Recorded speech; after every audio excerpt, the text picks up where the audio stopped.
Hi, my name is Alison Poulsen with Couple Solutions and the Psychology of Healthy Relationships. Today's topic is dealing with angry or hostile people. Number one, anger is about the angry person. Now, the person might have some valid feelings and ideas or complaints, but the actual anger and hostility is about the way they express themselves when they're under stress. Keeping your composure is essential to a positive outcome, so it's important not to take the hostility in and not to take things personally. Number two, negativity and hostility deaden life energy. So it's really important to mitigate the negativity and the hostility in your life. When people are angry or hostile or negative around you, you tend to shut down and you lose your vitality and you lose your ability to be the best person you can be and bring out the best in others. Number three, when you become defensive, you weaken your own position and you empower the hostile person. So don't become defensive. You might have to have firm boundaries, but don't overreact or cringe or close down in defensiveness. Number four, repressing your important feelings and needs leads to a lack of personal power, and it can lead to a lack of vitality, to depression, irritability, sickness, and angry outbursts. So it's important not to repress your important needs and feelings. That doesn't mean that you have to express every single need and feeling.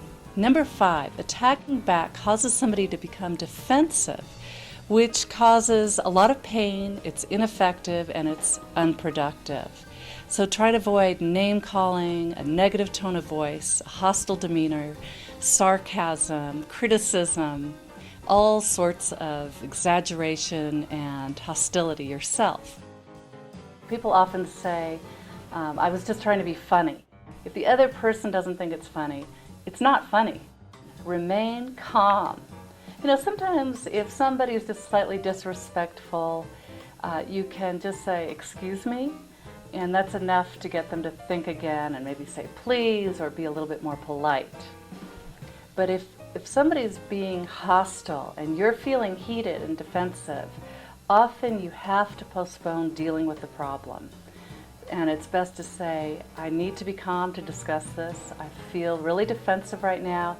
Give me 15 minutes.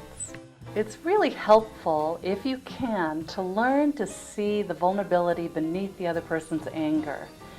Very often, beneath the anger is fear, sometimes sadness, but often there's fear of abandonment, fear of not being loved, fear of loss of control, or just the vulnerability of feeling a lack of power in life due to external circumstances.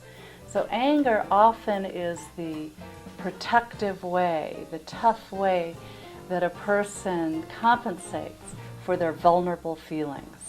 And the moment you're able to see the vulnerability underneath, you gain compassion for that person, and you're less likely to take things personally and become defensive.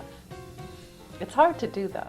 Try to express to the hostile person their frame of mind without analyzing them. Try and guess their frame of mind before you address your own feelings and needs, if you can do that. So you have to do this without a nasty, judgmental tone of voice, like, what's bothering you? That's not really helpful. Sometimes just a bit of compassion is all the other person really needs in order to soften and to become more reasonable. If you're successful in remaining calm and rational, not take things personally when somebody else is hostile toward you, you're really showing a wonderful demeanor of self-respect, and you're more likely to get somebody to treat you with respect than if you fall apart or get angry and take things personally.